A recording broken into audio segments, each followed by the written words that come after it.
Assalamualaikum warahmatullahi wabarakatuh. Alhamdulillah, alhamdulillahi rabbil alamin. Wabihi nasta'inu ala umurid dunya waddin. Wassalatu wassalamu ala asyrafil anbiya'i wal mursalin. Sayyidina wa maulana Muhammadin wa ala alihi wa sahbihi ajma'in. Amma ba'du. Yang terhormat Bapak dosen Kamul Iman Billah, semoga senantiasa diberikan kesehatan, kekuatan, dan kelapangan hati dalam membimbing kami semua para mahasiswa. Amin ya rabbal alamin. Pertama-tama, mari kita panjatkan puji syukur kehadirat Allah Subhanahu wa Ta'ala atas segala rahmat dan nikmatnya, terutama nikmat iman, nikmat Islam, nikmat kesehatan, dan nikmat apa saja yang Allah berikan kepada kita semua.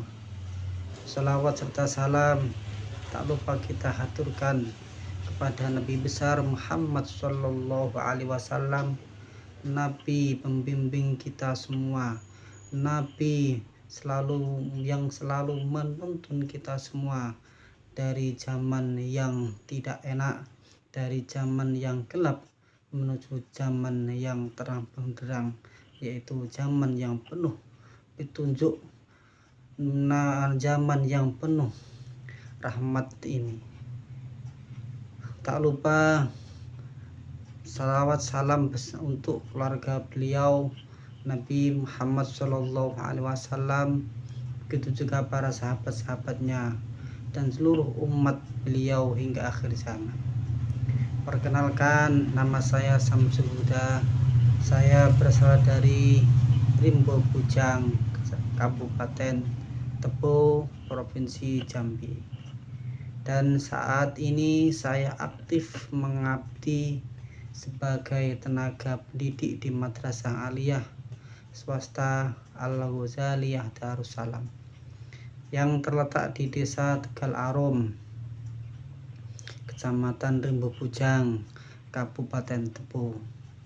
Saya diberi amanah untuk mengajar mata pelajaran bahasa Arab, sebuah bidang yang sangat saya cintai karena berhubungan langsung dengan bahasa Al-Quran dan warisan ilmu para ulama, yaitu sesuai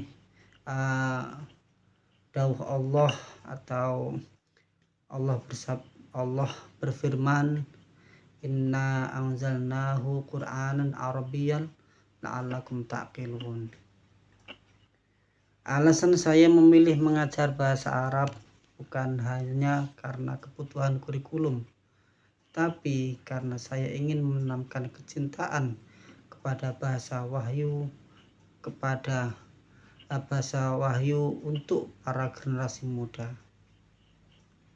Saya percaya kalau anak-anak kita bisa memahami bahasa Arab, maka mereka akan lebih mudah mendalami agama dan mengambil hikmah dari sumber-sumber Islam yang asli. Tugas saya di sini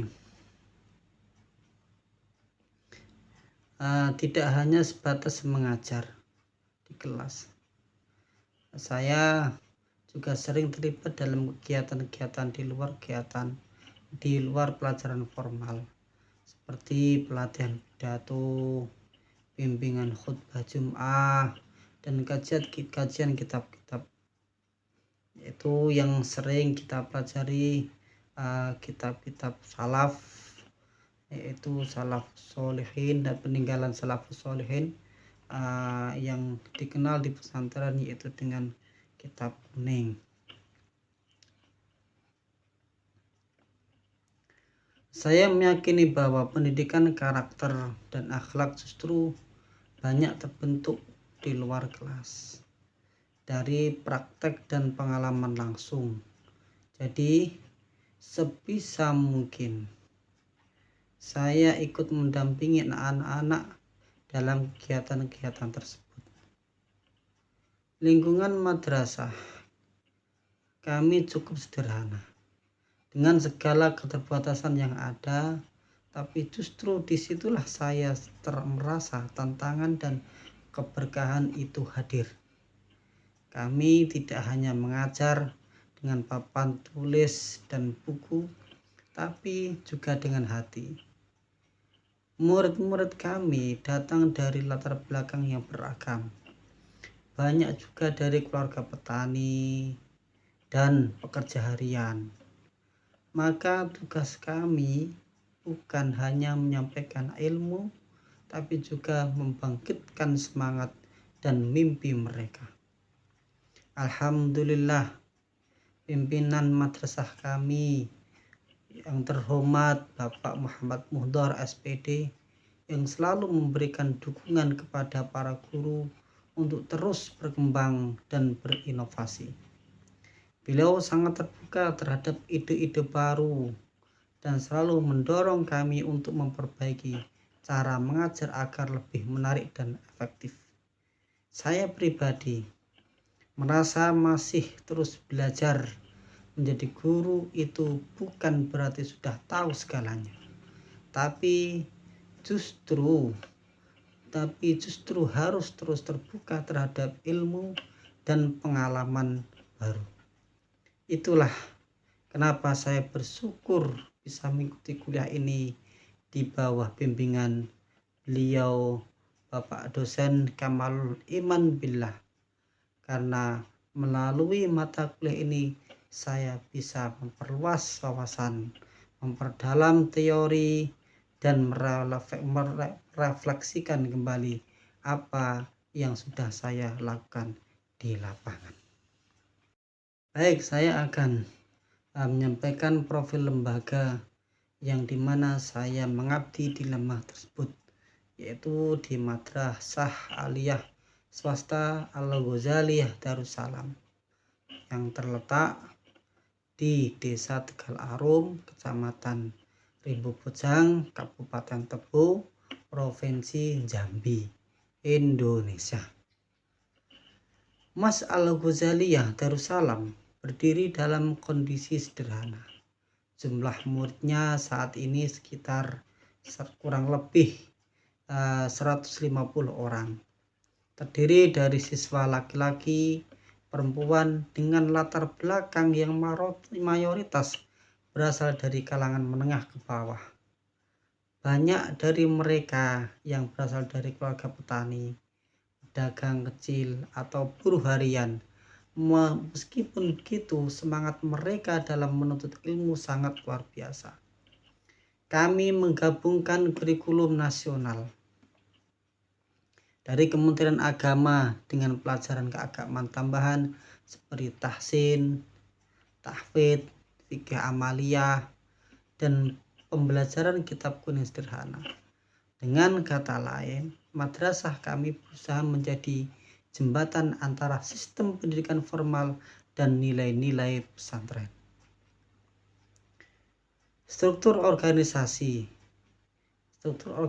di lembaga kami dalam menjalankan kegiatan madrasah kami memiliki struktur yang cukup tertata. Di antaranya Kepala Madrasah Bapak Muhammad Muhdar SPD.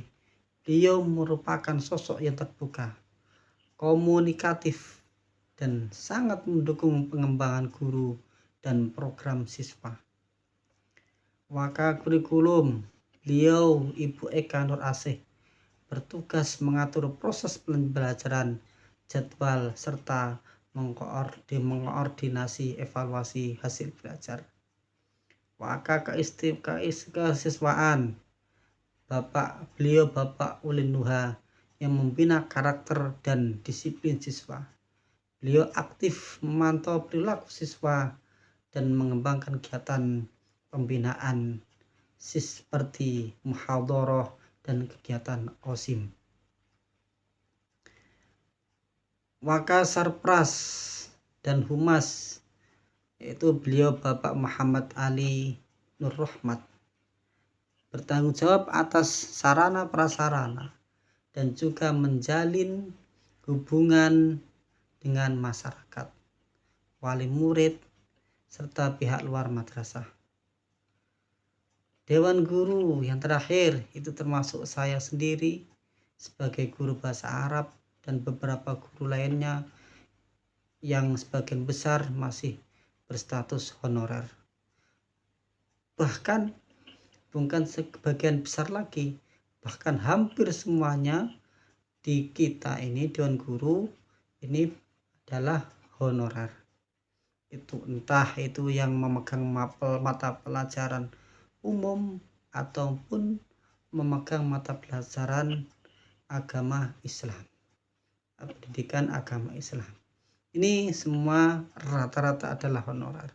Ada memang yang ASN atau PNS itu dari sekian 100% itu mungkin hanya 1% saja yang dari ASN.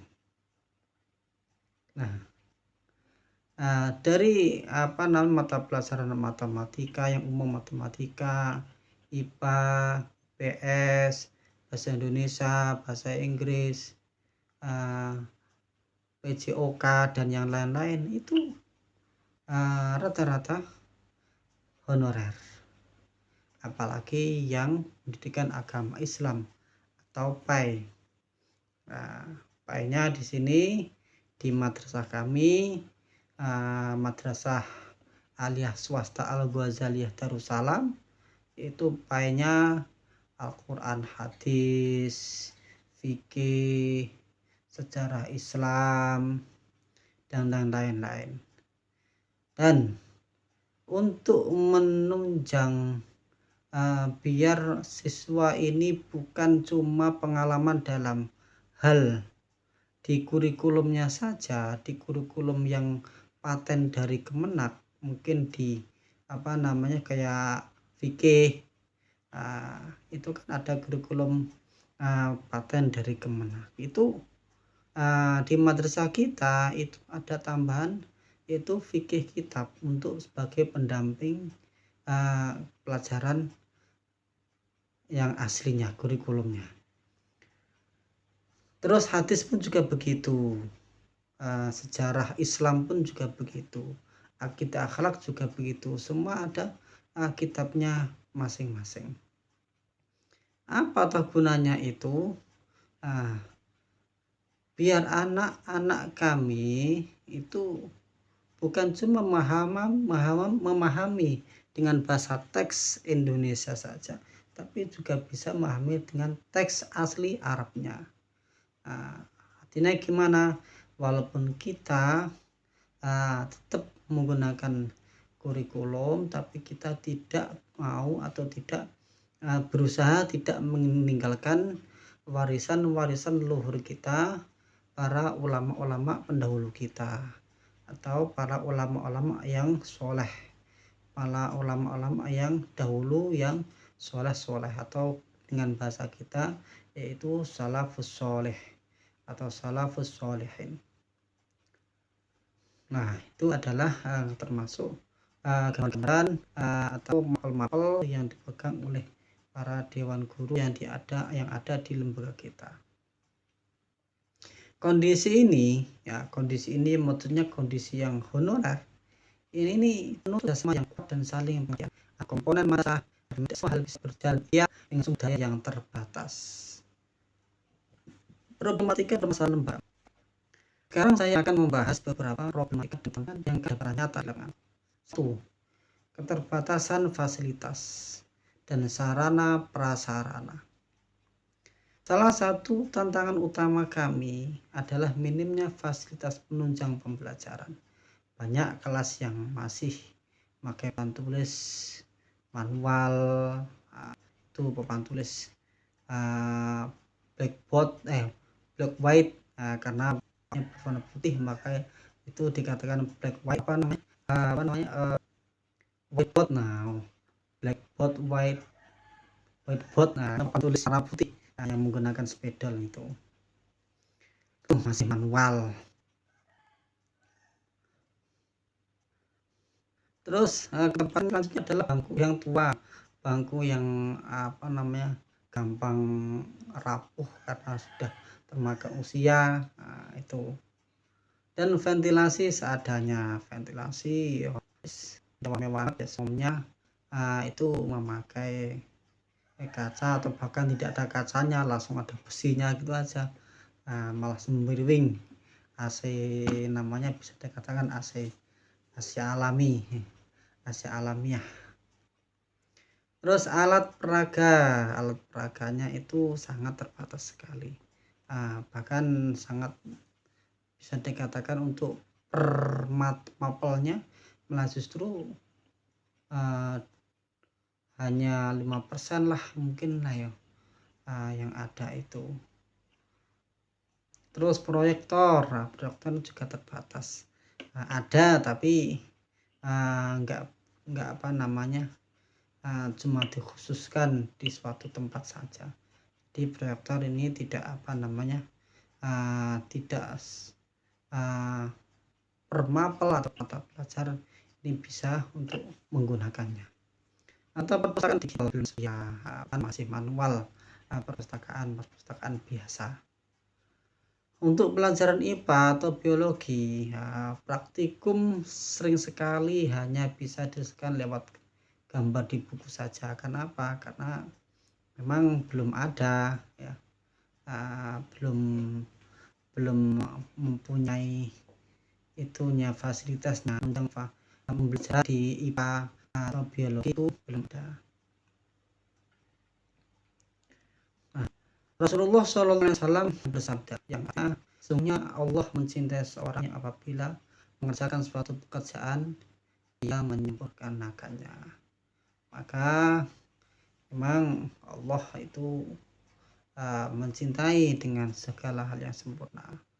Maka itu walaupun memang kita ini belum ada sarana atau fasilitas untuk kelengkapannya lebih lengkap, yang lebih tamah atau kamilah belum bisa dikatakan itu.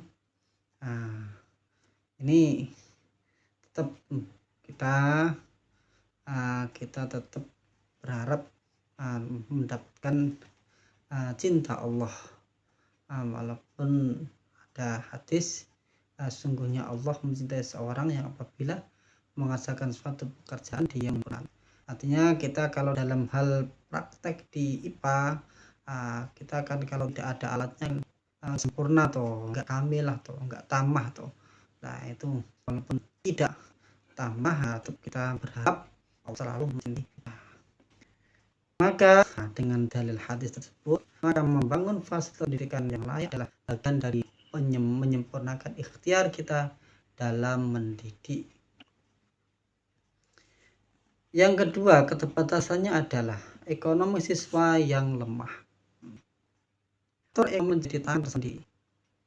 Banyak siswa yang adalah hal pendidikan. Walau sudah ada program beasiswa dari madrasah, tak jarang siswa bisa hadir karena harus membantu orang tua bekerja di kebun atau di pasar.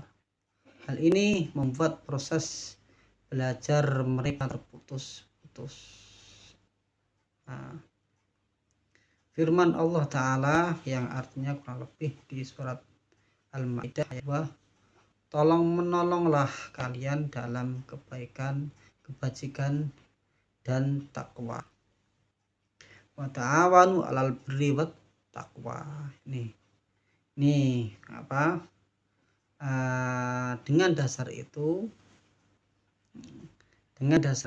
tetap kita kami sebagai termasuk yang ada di lembaga tersebut, di madrasah aliyah kuliah tersebut, ini walaupun anak kesulitan untuk membayar, ini tidak ikut serta-merta mencari atau bekerja sama orang tua di pasar. Ini tetap kita harus mengamalkan ta'awun 'alal birri wat taqwa, atau kita bolehkan mereka untuk belajar walaupun dalam pembiayaannya atau SPP-nya ini nunggak ya. Ini tetap kita perbolehkan untuk tetap belajar. Yang ketiga, minimnya guru tetap. Kami sangat guru tetap, terutama pada bidang umum seperti matematika, IPA, dan bahasa Indonesia. Banyak guru yang masih berstatus honorer dan harus membagi waktu mengajar di tempat lain, sehingga seringkali KPM tidak konsisten. Guru adalah pilar utama madrasah, maka memperjuangkan kesejahteraan dan keberadaan guru tetap adalah kebutuhan mendesak. Memang seharusnya kita mencukupi semua kebutuhan guru tersebut. Yang keempat, kurangnya motivasi belajar.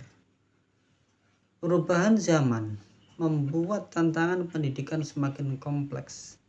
Gadget, medsos, dan game online seringkali membuat siswa kehilangan fokus.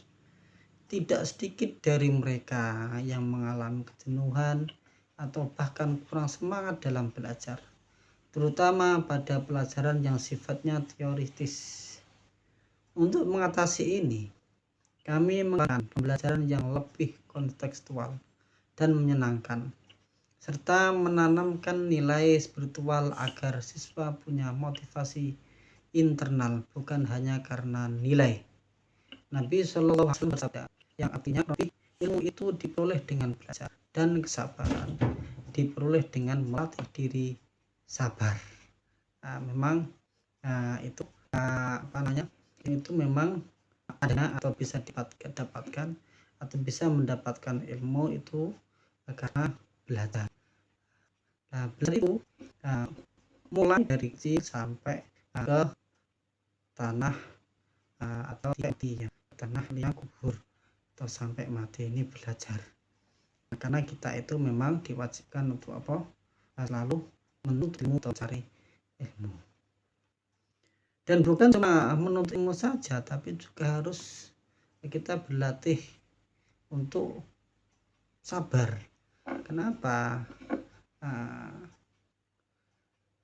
Sabar orang yang dididik juga sabar orang yang dididik. Kita harus sama-sama sabarnya. Apalagi kita kalau menemui siswa yang nakal atau gimana, itu kita harus sabar wayai ngapalo tapi nggak mau menghafalkan. Waktunya dia suruh ngerjakan PR tapi tidak mengerjakan, ini kan agak repot juga. Atau suruh masuk tapi belum masuk kelas tapi dia itu nggak mau. Nah, ini termasuk adalah kendala-kendala. Mendidik di era ini memang butuh kesabaran ekstra dan pendekatan yang lebih manusiawi. Apalagi tadi sudah terkena virus dengan gadget atau virus dengan medsos. Kadang-kadang anak itu sehari tidak update status itu sudah bingung. Mau curhatnya memang di update status itu dia tidak melakukan updating di status itu bingung. Tidak scroll di TikTok sehari sudah bingung. Tidak scroll di IG sehari sudah bingung. Maka dari itu, dengan hal itu kita atau kami itu memang harus sabar dengan ekstra. Itu dengan apa? Biar anak tetap semangat, kita deketi, kita ajak bareng untuk belajar. Yang kelima, yaitu kesulitan akses digital. Di zaman digital seperti sekarang, pembelajaran online, administrasi berbasis komputer, dan komunikasi melalui aplikasi menjadi kebutuhan penting. Sayangnya madrasah kami masih terbatas dalam hal koneksi internet yang stabil. Memang ada internet ada, tapi koneksinya tidak stabil. Kadang kena, kadang bisa, kadang tidak. Itu kan karena apa? Karena tidak mungkin karena cuaca itu sudah nggak stabil lagi, sudah down. mati lampu atau listriknya mati, nah ini sudah hilang, itu sudah otomatis hilang. Untuk sinyal-sinyal internet sudah hilang, koneksi sudah hilang. Dan perangkat komputer, nah, komputernya ada tapi masih terbatas. Bahkan tidak semua siswa punya HP. Nah, apalagi di pondok pesantren itu tidak boleh bawa HP. Nah, dengan memang tidak diperbolehkan kalau memang itu membutuhkan koneksi ke alat komputer atau bukan untuk belajar mengakses dengan digital, itu saya pinjami laptop atau komputer, tapi sayangnya komputernya itu masih terbatas. Nah, kalau gini gimana? Hal ini menjadi pekerjaan rumah besar bagi kami, tidak tinggal dari lembaga lain yang sudah berbasis teknologi. Nah, dalam surat Al-Kahfi diterangkan, yang artinya lalu dia menempuh suatu jalan untuk sampai pada tujuan. Ayat ini memberikan inspirasi terus mencari jalan dan sarana agar pendidikan kita bisa lebih maju, termasuk dalam hal teknologi dan akses informasi.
Jadi ceritanya begini, di madrasah tempat kami yang mengajar ini, kami itu kayak pesulap.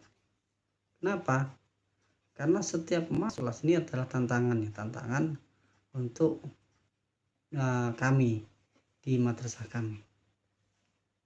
Di madrasah tempat kami mengajar ini pesulap. Kenapa? Karena setiap masuk kelas saya harus pikir, hari ini sulap apalagi yang bikin anak-anak nggak tidur di jam bahasa Arab. Kan kendala di kita itu adalah anak suka tidur di kelas. Nah, emang benar, tantangan mengajar di madrasah itu kadang bukan soal materi, tapi soal pertahanan mata para siswa. Pertahanan mata siswa ini harus benar-benar dipertahankan supaya melek. Nah, ini gimana caranya? Itu kita harus berusaha sekuat tenaga, sekuat pikiran kita, harus mencari ide-ide atau inovasi bagaimana caranya anak ini bisa melek.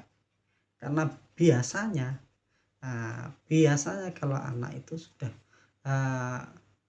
mulai baca doa, terus kita menguraikan pelajaran atau mengulang pelajaran yang sudah lalu, itu anak agak-agak lemes gitu. Agak lemes. Maka dari itu kita selalu membuat inovasi mencari solusi inovasi yang pas, bagaimana ini anak biar tetap melek. Nah, kalau nggak ada inovasi wis pokoknya yes wassalam, bablas turun nih sampai kemana-mana, ngimpi malah. makanya makanya saya punya rencana inovasi alias gebrakan segar, bukan ngecat rambut merah ya, tapi bikin belajar bahasa Arab jadi asik. Gimana caranya? Saya ingin gabungkan game dan proyek kecil-kecilan ke dalam acara. Contoh, saya ingin pakai ball, anak pada bertanggung jawab. Suasana kelas yang tadinya kayak musola sepi habis subuh langsung rame kayak pasar malam. Wah, dengan pemanti tanya jawab. Wah, ini senang anak. Terus saya juga menyiapkan project based learning. Murid saya minta drama pendek bahasa Arab. Bayangin aja, anak kampung main drama jadi orang Arab jualan roti sambil bilang, "Hai, hal turid antas dari al-khubza? Apakah kamu ingin beli roti?" Kreatif. So biasanya anak-anak yang kampungan terus kita ajari dengan bahasa Arab kayak gitu kan agak lucu. Biasanya baca pun agak gelepotan, tapi dengan kita buat project kayak gitu, insya Allah anak akan tetap semangat. Inovasi lain yang saya coba yaitu pakai TikTok versi edukasi, bikin video pendek, contohnya perbedaan hada dan ka, sambil ngasih contoh pakai benda di sekitar hada, atau mungkin ada prakteknya lah ya, hada, dalika, hadi, tilka. Anak-anak nonton terus bilang, "Ustaz, ternyata bisa ya bahasa Arab dibikin kayak TikTok, asik juga." Nih, ini kan anak bisa memanti anak yang asalnya males, pengen tidur, jadi terpanti atau tersenggol, tergugah hatinya menjadi semangat. Nah, sayangnya mimpi indah kadang harus dibangunkan pakai kenyataan. Katanya adalah apa? Ya fasilitas terbatas, sinyal suka hilang. Ini kadang-kadang ya terbatasnya. Memang kenyataannya memang kita punya mimpi yang banyak, tapi kenyataannya kita serba kurang dalam fasilitas. Jadi saya pernah bilang, anak-anak besok kita belajar pakai laptop ya. Besoknya udah saya udah saya kasih tahu, tapi ternyata laptopnya rusak. Ternyata laptopnya dipakai yang lain. Terus saya pikir, ya Allah, ini ujian atau cobaan. Terus saya ingat dengan firman Allah, yaitu yang artinya kurang lebih, sesungguhnya Allah bersama dengan orang-orang yang bersabar. Innallaha ma'as shabirin. Sesungguhnya Allah bersama dengan orang-orang yang bersabar. Jadi udahlah, sabar aja. Kalau nggak bisa pakai laptop ya balik ke kertas lagi, gambar lagi dengan suara mulut, gambar pena, gambar buku. Pokoknya jangan sampai semangat patah walaupun sinyal lah. Ada lagi motivasi namun kayak sinyal HP di pun sawit. Kadang semangat, kadang ngeluh. Ustaz, susah. Kenapa sih harus belajar ini? Barat itu kan pelajaran. Itu ada bahasa surga. Lughatul Arabiyah wa lughatul ahlil jannah lughatul Arabiyah. Bahasa bahasa apa? Bahasa orang-orang atau ahli surga itu adalah menggunakan bahasa Arab. Kalau mengerti Al-Quran, ngerti hadis, ngerti doa, ya mesti ngerti bahasa Arab. Al-Quran bahasa Arab, hadis menggunakan bahasa Arab. Bahasa-bahasa ahli surga adalah bahasa Arab. Lah, kalian pengen masuk surga apa enggak? Padahal kalau kamu pengen masuk surga ya harus ngerti bahasa Arab. Jadi tugas saya itu sebenarnya bukan hanya mengajar, tapi menyadarkan siswa bahwa belajar bahasa Arab itu penting banget. Kalau saya mikir nggak bisa sendiri nih, harus ajak stakeholder. Saya mulai ngobrol sama kepala sekolah, wali kelas, bahkan orang tua murid. Saya bilang kepada wali kelas, kepala sekolah, Pak, gimana kalau kita bikin lomba pidato bahasa Arab? Alhamdulillah disetujui. Anak bersemangat, makan pesantren. Ada yang baca pidato sambil gemetar, ada yang lancar kayak Akhorit Nasional. Yang penting berani dulu lah. Ya pokoknya macam-macam namanya anak. Ada yang memang yang sudah pinter, lancar, yang kurang ya gemeteran atau kurang pede.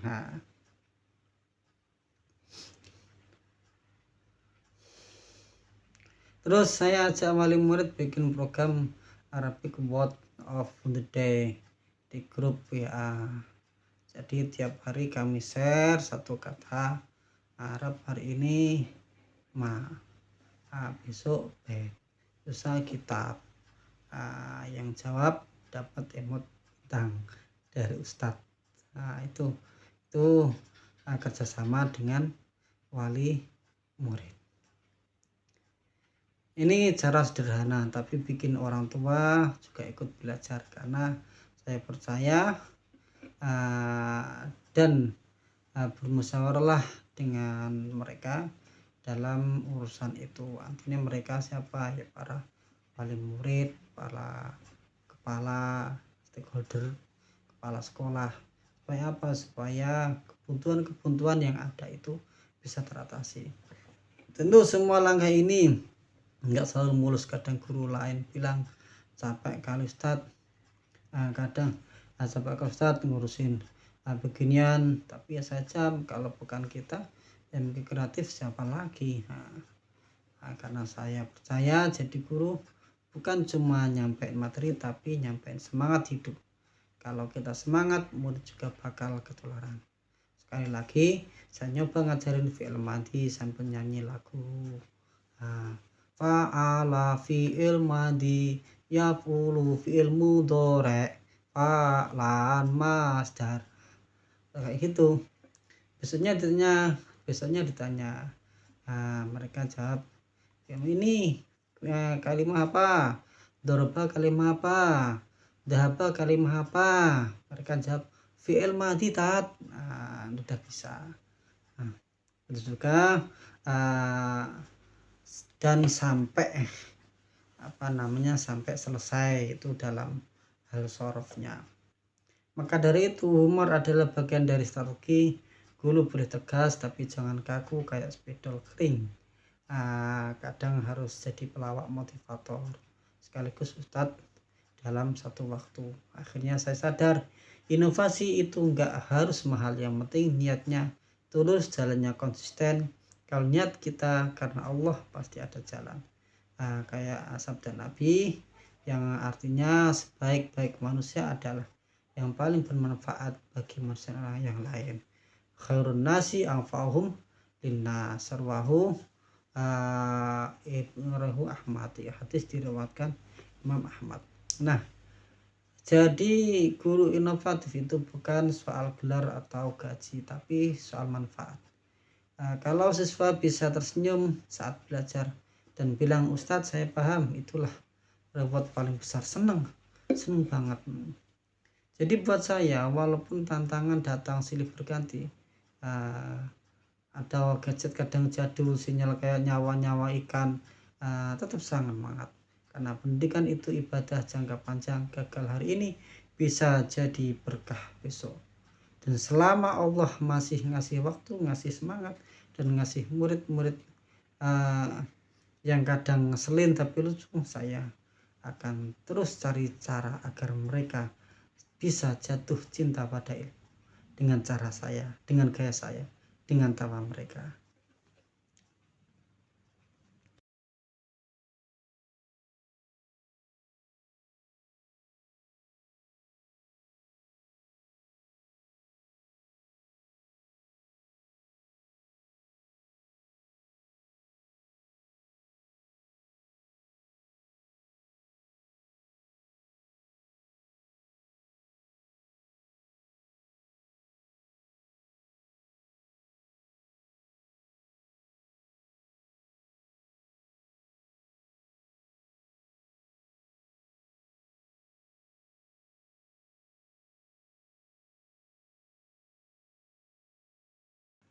Potensi.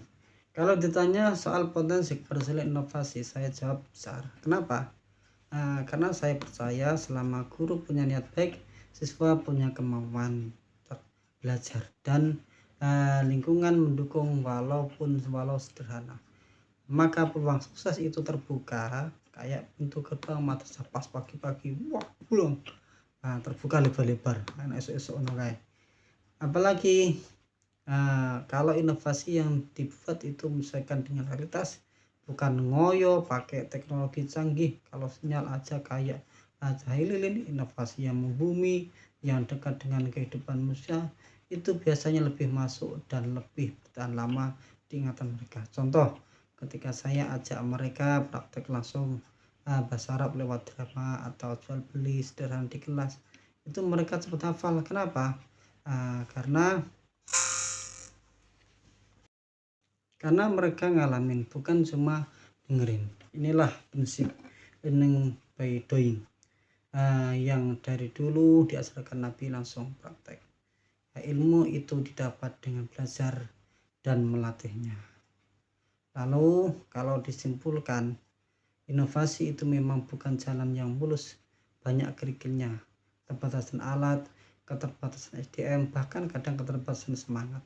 Tapi ketika kita jalan terus sambil bawa senyum, sabar, dan strategi tepat, insya Allah hasilnya bukan cuma terlihat di rapot, tapi terasa dalam beban sikap dan semangat siswa. Maka saran saya untuk guru-guru yang lain yang mungkin sedang bimbang atau kehabisan ide, jangan takut untuk mencoba. Gak usah muluk-muluk dulu. Mulai dari hal kecil, ubah metode, variasi tugas, bikin game sederhana, atau libatkan siswa bikin media belajar mereka sendiri. Kalau kita nunggu sempurna, kapan mulainya? Dan jangan lupa libatkan stakeholder, ajak kepala sekolah, ajak wali murid, ajak rekan guru lain, biar kita nggak ngerasa berjuang sendiri. Tolong menolonglah kalian dalam kebaikan. Ini kita harus selalu ingat firman Allah yang artinya begitu tadi. Harapan saya ke depan, semoga madrasah-madrasah kecil seperti kamu tetap mendapat perhatian, karena di balik keterbatasan ini tersimpan potensi besar yang tinggal disiram dengan perhatian, pelatihan, dan dukungan moral maupun material. Saya cukup berharap murid-murid kami menjadi generasi yang cinta ilmu, cinta Quran, dan bangga berbahasa Arab. Enggak perlu ahli linguistik Arab, cukup bisa paham dan menikmati makna-maknanya dengan hati yang tenang. Akhir kata yang saya ingin mengucapkan terima kasih kepada semua pihak sudah memberi ruang bagi guru-guru setiap seperti saya untuk berbagi cerita dan semangat, karena saya yakin setiap guru punya cerita hebatnya masing-masing. Cerita tentang perjuangan, tentang murid-murid yang tak biasa, dan tentang harapan yang tak pernah padam. Dan seperti patah Arab,